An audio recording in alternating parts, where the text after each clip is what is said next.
දැක මොට දැයි ගෙදරින්ද රන්කඳ තාම පෙර රකින්නවලු නිදී නැතිව.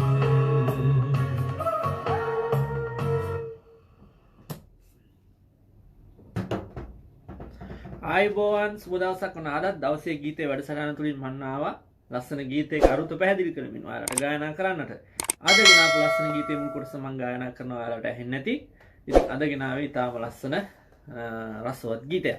ඉතින් මේ ගීතය ගැන අපි කතා කරන්න මත්තේ මේ ගීතය නිර්මාණය වුණේ කොහොමද කියලා මම පොඩ්ඩක් කියන්නම්. මේ ගීතේ ගායනා කරන්නේ නිරෝෂා විරාජිනී ගායන ශිල්පිය. ඒ වගේම සංගීතය ඔස්ටින් මුණසිංහයන්ගේ, පද රචනය රත්නශ්‍රී විජේසිංහයන්ගේ. එතකොට නිරෝෂා විරාජිනී මහත්මියගේ සුමధుර හඬින් රසවත් වන මේ ගීතය ගැන කතා කරන්න මත්තේ නිරෝෂා විරාජිනී මහත්මිය කියන්නේ මුල් කාලයේදී හින්දි ගීත ගායනා කරමින් ජනප්‍රිය වෙගෙන ආපු ගායන ශිල්පිනියක්. ඒ වගේම එතුමියගේ හැරවුම් ලක්ෂය මෙන්න මේ ගීතේ. මේ ගීතේ තියෙන ගැමි බස්වහරක් තියෙන මේ ගීතය ඇතුලේ. ඒ වගේම මේ ගීතේ නාදමාලාව ඒ සියල්ලම මේ ගැමි ආකාරයටයි තියෙන්නේ. මොකද මේ ගීතේ වචන ගත්තාම ගොඩක් ගැමි වචන තියෙනවා. ඉතින් මේකේ රත්නශ්‍රී විජේසිංහයන් හරි ලස්සනට ඒ වචන ගැලපීම් කරලා තිනවා. මම ඒක විස්තර කරද්දී ඔයාලට පෙන්නන්න. හරිම රසවත් ගීතයක්. නිරෝෂා විරාජිනී මහත්මියගේ හැරවුම් ලක්ෂය, එහෙනම් සංගීත ශාස්ත්‍රයේ හැරවුම් ලක්ෂය තමයි මේ පුන්සඳ රැට ඇවිදින් හේනේ කල්ව විඳ කියන ගීතය. ඉතින් මේ ගීතය තමන් ප්‍රවේශ වෙන්න මෙන්න මේ විදිහට මුල් කොටස මම ඔයාලට ගායනා කරා. පුන්සඳ රැට ඇවිදින් හේනේ කල්ව විඳ රන් කෙඳි සේම රන්වන් ඉරිඟු නිබිනවද තුන්යම හීන දැක දැක මොට දැයි ගෙදර හිඳ රන් කඳ තාම පැල් රකින්නවද නිදි නැති. මවා ගන්න පුළුවන් චිත්‍ර රූපයක් අපිට නේද? ගැමි පරිසරයක ගම්මානයක තරුණියක් විවාහ වෙලා වැඩි කාලයක් නෑ විවාහ වෙලා. විවාහිච්ච අලුත් ගන්නකො. තමන්ගේ මහත්තයා හේනේ පැල රකින්න. ඉස්සර ගැමි පරිසරයක් අපිට මවා ගන්න පුළුවන්. එතකොට ඉස්සර හේන් රකින්නවා. එතකොට ගොවිතැන් කරද්දී ගොවිතැන් රකින්න ඕනනේ. එතකොට කොහොමද ගෙදර ඉන්න කාන්තාව විතරයි ගෙදර ඉතුරු වෙන්නේ. පිරිමි යන්න ඕනේ හේනට. මොකද අලින්ගෙන් එහෙම වගාවන් බේර ගන්න එපේ. දැන් මේ කතාව මේ ගීතය ඇතුලේ ඉන්න විවාහක පුද්ගලයා මේ කාන්තාව මේ විවාහ වෙලා මේ සතියක් වගේ වෙන්න පුළුවන්. ඉතින් මෙයාලා විවාහ වුණ අලුත ඉතින් විවාහ වෙලා ටික දවසක් ගියාට පස්සේ මොහුගේ රැකියාවට යන්න එපයි මේ මහත්තයාට. ඒක තමන්ගේ ගොවිතැන බලා ගන්න ඕනේ. මේක ගැමි පරිසරයක් නේ. ඉතින් මේක මේ රත්නශ්‍රී විදේශිංහ මහත්මයා මේක මතු කරන්න උත්සාහ කරන්න බලන්න පුන්සඳ රැට ඇවිදින්. පුන්සඳ ඇවිල්ලා තිනවා රැට. දැන් මේ රාත්‍රී වර්ණාවක් කියන්නේ දැන්. මොකද තනිකම පාළුව දැන්. උදේ දවල් කාලේ නම් මහත්තයා සාමාන්‍යයෙන් පැය රකින්න යන්නේ නැහනේ. ඒතර මහත්තයලා එහෙම නිවසේ ඉන්න පුළුවන්. නමුත් දැන් රාත්‍රියේදී මෙයා මේ යුවතියගේ මේ තරුණියගේ සැමියා යනවා පැල් රකින්නට. එතකොට ඇය තනියලා ඉන්නේ. කියනවා පුන්සඳ රැට ඇවිදින් හේනේ කළුව බිඳ. එතකොට පුන්සඳ පායලා තියෙන රාත්‍රිය හසේ. එතකොට හේනේ කළුව බිඳ. එහෙනම් හේනේ තියෙන අඳුර නැති කරලා රන් කඳ සේම රන්වන් ඉරිඟු විඳිනවා. බලන්න මේ ගීපද රචකයා මේක මතු කරන්න උත්සාහ කරන ආකාරය. මම ඔයාලට පැහැදිලි කරන්න මෙන්න මෙහෙම. රන් කෙඳි සේම රන්වන් ඉරිඟු. ඉරිඟු වල දන්නවනේ. අර හඳ එළියට පේන්නේ රන් කෙඳි වගේ. එතකොට මේ ගීපද රචකයා පුන්සඳේ එළියනික ආලෝකයේ හින්දා මේ ඉරිඟු රන් කෙඳි සේම අර මේ රන් කෙඳි අර හුළඟට රාත්‍රියේදී මේ වලදී ඉඹිනවා වගේ දැනෙනවා. දැන් මේකේ මතු කරන්නේ මේ හේනක තියෙන මේ ඉරිඟු වගාවක තියෙන එකක් නෙමෙයි. කියන්නේ තනියේ ඉන්න මගේ මහත්තයා හේනේ. තනිකම පාළුව දැනෙනවද? දැන් මහත්තයා හේනේ තනි වෙලා නෝනා පැල් කොටේ තනි වෙලා. එතකොට මේ තරුණිය කියනවා පුන්සඳ රැට ඇවිදින් හේනේ කළුව බිඳ. රන් කෙඳිසේම රන්වන් ඉරිඟු ඉඹිනවද? තුන්යම හීන දැක දැක මොට දැයි ගෙදර හිඳ. අන්න. මේ රාත්‍රී 3 හීන දැක හීන දකින්න හැබැයි නිදා ගන්නවා. මොකටද හිඳ? මං හොඳට නිදාගෙන හීන දැක මම මොකටද ඉන්නේ? ඇහැරලා ඉන්නේ. හීන දකින්නවත් නිදාගන්නේ නැහැ. කල්පනා කරනවා අහස දිහා බලාගෙන හඳත් පායලා මහත් ඇහේනේ. ඉතින් බලන්න තනිකම කාන්තාවක් විවාහ වුණ අලුත තමන්ගේ මහත්තයා, ඒ කියන්නේ ආර්ධනීය මහත්තයා චුට්ටක් හරි දුරස් වුණාම මේ වේදනාව තදටම දැනෙනවා කාන්තාවන්.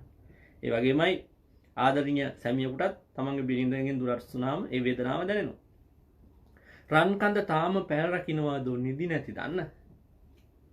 හේනේ ඉන්න මහත්තයා ගැන කල්පනාවනේ ආදරේ. රන් කඳ තාම පැල රකින්නවාද නිදි නැතිද? හේනේ ගියේ නිදියන්න නෙමෙයිනේ දන්නවා. හේනේ ගියේ පැල රකින්න නිදි වරන්න ගියේ. එන සත්තුන්ගේ රැක ගන්න එපයි. එතකොට මේ ආදරණීය බිරිඳ රන් කඳ කියන රන් කඳ අන්න ආදරේ මතු කරන ආකාරයක් මේ ගී පද රචකයා. රන් කඳ තාම පැල රකින්නවාද නිදි නැතිද? තමන්ගේ මහත්තයා රන් කඳ කියනවා. අද කාලේ වර්තමාන බිරිඳාරු මහත්තයාට බැඳලා මාසයක් දෙකක් යනකම් රන් කඳ තමන්නේ. එතනින් පස්සේ ඕයි ඊට පස්සේ ළමෙක් දෙන්නෙක් හම්බුනාම බබාලගේ තාත්තා. ඊට පස්සේ ටික දවසක් ගියපුවාම වයසට ගියපුවාම ලොක්කා. ඕමනේ ඉතින් ආදරේ. ඇත්ත කතාව කතා කරන්න එපා මේක. මොකද ටික කලක් යනකොට ආදරේ ස්ටෙප් බයි ස්ටෙප් වෙනස් වෙලා යනවා. එහෙම නෙමෙයි ආදරේ කියන්නේ. සමහර ආදරවන්තයෝ ඉන්නවා අපේ මම දැකලා තියෙන පෞද්ගලිකව අපේ කිරියත් එහෙම සමහර අය මැනිකේ කියලා කතා කරන්නේ තාම. මේ වයසයි අවුරුදු 60ක් 70ක්. මැනිකේ බත් එක ගේනවද? අර එදා පටන් ගත්ත ආදරේ මැනිකේ ආදරත් වෙනවා. ඉතින් ඒ තමයි ආදරේ කියන්නේ. මේකේ මේ ගීපද රචකයා මතු කරන්න උත්සාහ කරන්නේ තනිකම පාළුව හේන් රකින්න මහත්ය ගැන හිතමින් රාත්‍රිය ගෙවන බිරිඳකගේ පහළුව මතු කරන්න තමයි මේ ගීතයේ මුල් කොටසේදී මේ රත්නශ්‍රී විදේසිංහ මහත්මයා උත්සාහ කරන්නේ. අපි බලමු මේකේ දෙවන කොටස කොහොමද කියවෙන්නේ කියලා.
මේකේ දෙවන කොටසේ මේ රත්නශ්‍රී විජේසිංහ මතු කරන්න හදන ආකාරය ගැන පොඩ්ඩක් බලමු. නිල්තරු රෑන ඉඟි බිඟි පාන අහස යට පිල්කඩ උඩම ඇලවි ඉන්න හිතයි මට. දැන් නිල්තරු රෑන රාත්‍රියට තරු පාලා දෙන මේ හඳත් එක්කනේ. ඉඟි බිඟි පාන අහස යට. දැන් මෙයා මොකද කරන්නේ? පිල්කඩ උඩම ඇලවි ඉන්න හිතන. එළිය පිල්කඩ ඉන්න ගේ ඇතුලේ නෙමෙයි. දැන් මේ පිල්කඩ උඩ මෙහෙම අත් දෙක තියාන අහස දිහා බලලා නැති. ඒ ඉතින් මහත්තයා එන්නේ බැල රකින්නවානේ. අහස පේනවා නිල්තරු රෑන ඉඟිබිඟි පානවා වගේ. දැන් මෙතන මතු කරන්න උත්සාහ කරන්නේ බලන්න සුංගාරයනේ. කාන්තාවකට ඇතිවන හැඟීම ප්‍රේමණීය හැඟීමක්නේ.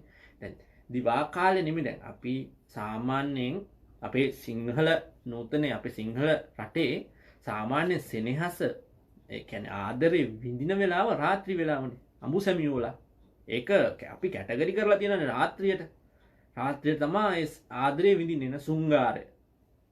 ඒක ලබන්නේ රාත්‍රියට. ඉතින් දැන් රාත්‍රියේත් මහත්තයා ගෙදර නැහැ. එතකොට දැන් කාන්තාවගේ හිතේ ඇති වෙනවා රාත්‍රියේදී නිකන් අර මද සීතලත් එක්ක පාළුව තනිකම. දැන් මේ පාළුව තනිකම නැති වෙනවා දරු පැටියෙක් වගේ හිටියනම්. ඒකත් නැහැනේ තාම බැඳලා අලුතනේ.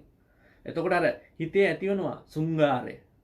එහෙනම් ආදරණීය හැඟීම ප්‍රේමයෙන් විඳින්න මහත්තයා තුරුළු කරගන්න. අන්න ඒ වගේ හැඟීම් ගොඩක් ඇති වෙනවා. ඒක මේ ගීපද රචකයා මතු කරනවා ඈ දකින්නවලු නිල්තරු රෑන ඉඟිබිඟි පාන අහසට. එහෙනම් නිල්තරු රෑන ඉඟිබිඟි පානවා වගේ දැන් අහසේ. පිල් කඩ උඩම ඇලවි ඉන්න හිතයි මට නිදා ගන්න යන්න හිතෙන්නේ නැහැ මහත්තයා නැතුව. මම මේ පිල් කඩ උඩම එළියනේ පිල් කඩ තියෙන්නේ. පිල් කඩ උඩම ඇලවිලා ඉන්න හිතයි මට. මී අඹ කන්න ගිරවුනි එන්න එපා හෙට. මල් පිපුණාට ගෙඩි නෑ තාම අඹ කාට. දැන් මෙතන මී අඹ කන්න ගිරවුන්ට කතා කරන කේස් එකකුයි මේ මල් පිපිලා තියෙන තාම ගෙඩි නෑ කියන කතාවකුයි නෙමෙයි යන්නේ. මේක ඇතුලේ හැංගිච්ච අදහසක් තියෙනවා. මම ඔයාලට එක කියලා දෙන්නම්. මී අඹ කන්න ගිරවුනි එන්න එපා හෙට. මේ මී අඹ කන්න කියන්නේ සාමාන්‍ය මී අඹ ගහක් ගත්තාම මී අඹ කන්න ගිරවුන් එනවා උදේට හෙට. දැන් මේ මී අඹ ගහ සංවේතත් කරන්නේ මෙයාලගේ මේ පවුල් එකකේ. පවුල. මේ ගෙදර. ගිරවුනි එන්න එපා සිට මේ ගිරවුන්ට කතා කරන්නේ නෑ දැපීවලට. ඉතින් මේ අලුත බැඳපු ජෝඩුව බලන්න ඉතින් අර හිතවත්කම් පවත්තන නෑ දෑ වෙනවනේ ඉතින් අනම්මනම් අරගෙන එහෙම එන්න එපා කියනවා. මල් පිපුණාට ගෙඩි නෑ තාම අඹ ගහට. මේ අඹ ගහේ මී අඹ ගහේ මල් පිපුණා. මල් තියෙනවා විවාහ වෙලා ආදරණීය මහත්තයා ඉන්නවා බිරිඳ ඉන්නවා ඒ උනට ගෙඩි නෑ තාම. තාම දරු පැටියෙක්වත් නෑනේ. නේද? මේ තව ආදරය කියන ඵලය නෙලා ගන්නත් බැරි වුණානේ තාම. තව දෙන්නට එකට ඉන්න රාත්‍රී ආදරේ විඳින්න මේ හේනක් ඉඳ. ගොවිතැනක් ඉඳ. ඉතින් ගොවිතැන් කරන්න ඕනේ ජීවත් වෙන්නට. බලන්නකෝ නේද? එතකොට මේ මහත්තයා හේනි පැල රකින්න නැතුව මැණික රැක හිටලත් බෑ. ඒක කරන්න ඕනේ. ජීවිකාවනේ. ඉතින් හේන රැක ගන්න යන්නත් ඕනේ. ඒ එතකොට මේ මැණිකේ පාළුවේ මේ අලුත බැඳපු මනමාලියවත් හේනට එක්කයි යන්නත් බෑනේ. නේද? සමහර විට යාට හුරුන් නැතුව ඇතිනේ. අපි කියමුකෝ. එතකොට ටික කලක් යනකොට නම් මහත්තයා ගෙදර මැණිකේ හේන රකින්න යන කේස් එකක් එනවා. ඒක වෙනම කතාවක් කියමුකෝ. මේ නමුත් මුල් කාලේදී මේ ආදරණීය බිරිඳව ගෙදර තියලා තමයි තනියෙන් යන්නේ. ඉතින් මේ තරුණිය කියනවා නිල්තරු රෑන ඉඟිබිඟි පාන අහසයට මේ පිල්කඩ උලම ඇලවෙන්න හිතනවා මේ අහස දිහා බලන් ඉද්දි. මොකද මේ තාරකා ඉඟිබිඟි පානවා වගේ. මීයම කන්න ගිරවුනි එන්න එපා හෙට. ඒ කියන්නේ නෑදෑ පිරිවර වුණත් එන්න එපා දැන්. තාම අපි ආදරේ විඳලවත් නෑ. ඒ ගීතය ඇතුලේ හංගලා තියෙන අදහසයි මම ඔයාලට මතු කරන්න උත්සාහ කරේ. හරිම ලස්සනයි මේ ගීතය. ඒ වගේම මේ ගීතේ ගායනා කරන්නේ රෝෂා විරාජිනී. ඉතින් මම මේ ගීතේ ගායනා කරනකොට අනේ සමා වෙන්න ඕන මේ මගේ මේ ලොයිස් එකක් හින්දා ඒ ගීතේට 175ම 100%ක්ම අසාධාරණ වෙනවා. ඉතින් මට පුළුවන් උපරිමයෙන්ම මම මේ ගීතේ ගායනා කරන්න try කරන්නේ. මොකද මේක ගායන ශිල්පිනියක් ගායනා කරන ගීතයක් නිසා. ඉතින් මේ ගීතේ හරි ලස්සනයි. ගැමි පරිසරයක පාළුව තනිකමට ලක්විච්ච තමන්ගේ මහත්තයා එනකන් රාත්‍රියේ නිදිවර්ජිතව ඉන්න බිරිඳක් ගැන කියවෙන ගීතයක්. අපි බලමු මේකේ තුන්වන කොටස වැඩි කාල වෙලා ගන්නේ නැතුව.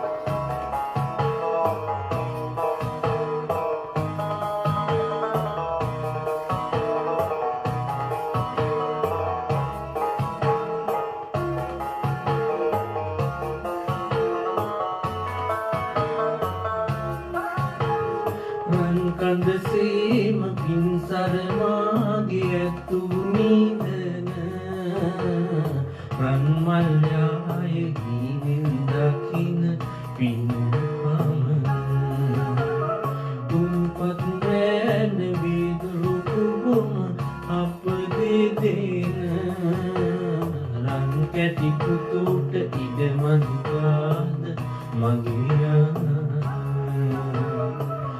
සඳරැට ඇවිදින්නේ මේ කලුව පින රන් කෙඳිසේම රන්වන්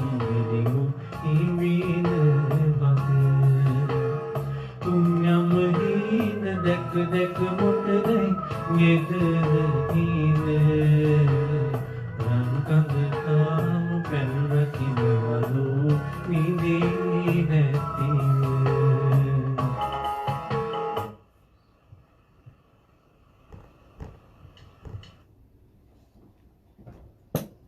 හරි. දැන් මේ ගීතයේ තුන්වන කොටසත් මම ගායනා කරා. මේකේ තියෙන රන්කන්ද සේම පින්සර මාගේ ඇතු නිදන. බලන්නකෝ මේ ගීතය ඇස්සේ මේ ගීත රචකයා ඒ වර්ණනාව කරන විදිහ රන්කන්ද සේම රත්තරන් කඳ හා සමාන පින්සර මාගේ ඇතු නිදන. මේ කාන්තාවගේ හස්තිය කවුද? තමන්ගේ මහත්තයා. ඕනෑම බිරිඳකගේ හයිය තමන්ගේ ස්වාමියා. ඒ වගේම ඕනෑම ස්වාමියෙකුගේ හයිය තමන්ගේ බිරිඳ. ඉතින් මේකේ ගීපද රචකයා මත කරන රන්කන්ද සේම රත්තරන් කඳකට සමාන කරන තමන්ගේ මහත්තයාව ආදරෙන් බැඳපු අලුතනේ.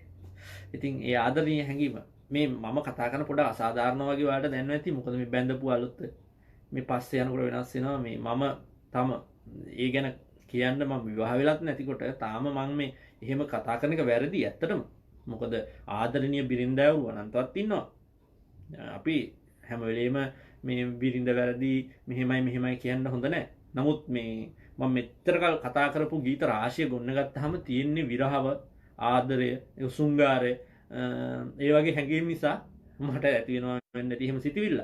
නමුත් මේ ගීතය රන්කඳට සමාන කරන තමන්ගේ මහත්තයා රන්කඳ සේම මාගේ ඇතු නිදෙනවා. හස්ති රාජයෙක් වගේ තමන්ගේ මහත්තයා රන්මල් යාය හීනෙන් දකින්න පින්න පමණ.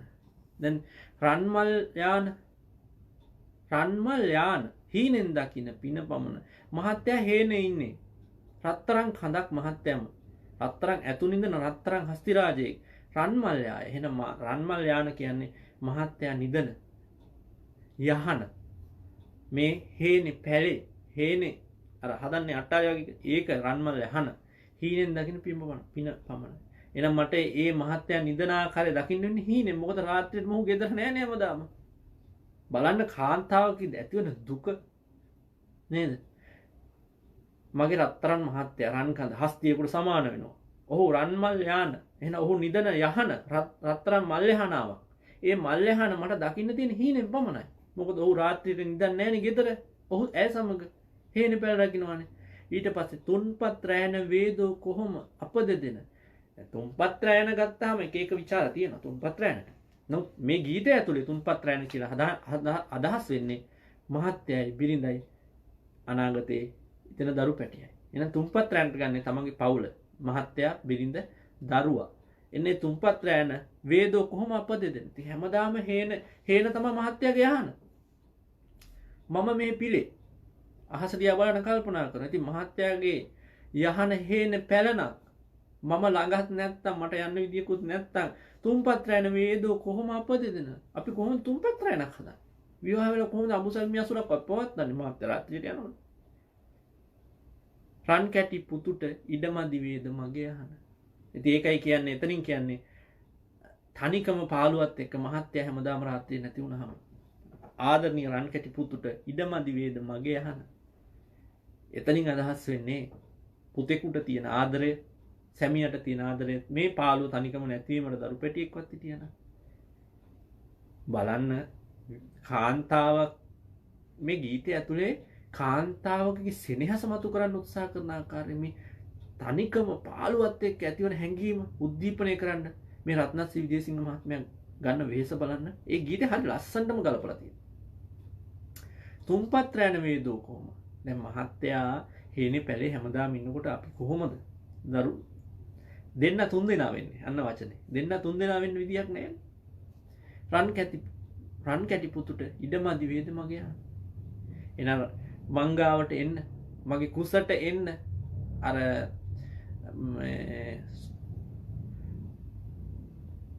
ආදරණීය හැඟීමක් එක්ක මතුවෙන දැන් Tamanට දරු පැටියෙක් කුසට එන්නට තියෙන අවකාශය ඇහිරෙන්න ඕනේ මේ ගීතේදී. බලන්නකෝ නේද? මහත්තයා හේනේ පැලේ ඉන්නේ. ඉතින් ඒකයි කියන්නේ රන් කැටි පුතුට ඉඩමදි වේද මගේ යහන. එන්න තියෙන අවකාශය ඇහිරිලා තියෙන්නේ. ඉතින් මේ ගීතය මට දැනෙන ආකාරයට මම ඔයාලට පැහැදිලි කරා. හරි සුමధుර ගීතයක් නිරෝෂා විරාජිනී මහත්මියගේ ලාලිත්‍යමය කටහඬ ගායනා කරන සුමధుර ගීතයක්. මේ ගීතය මගේ හඬින් ගායනා කරද්දී රසවත් නෑ ඇත්තටම.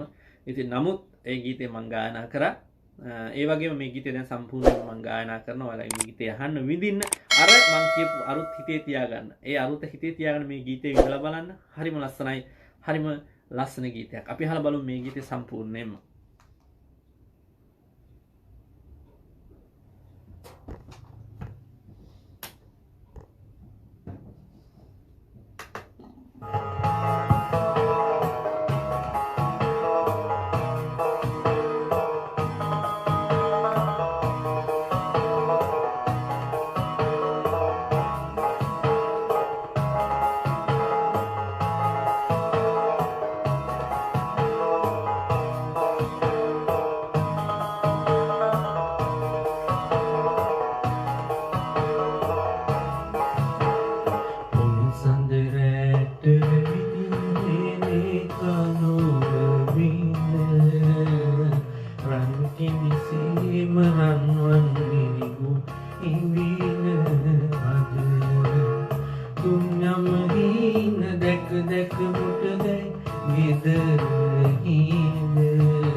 ඉතින් අද දවසේ ලස්සන ගීතයක අරුත පැහැදිලි කරා මම ඔයාලට.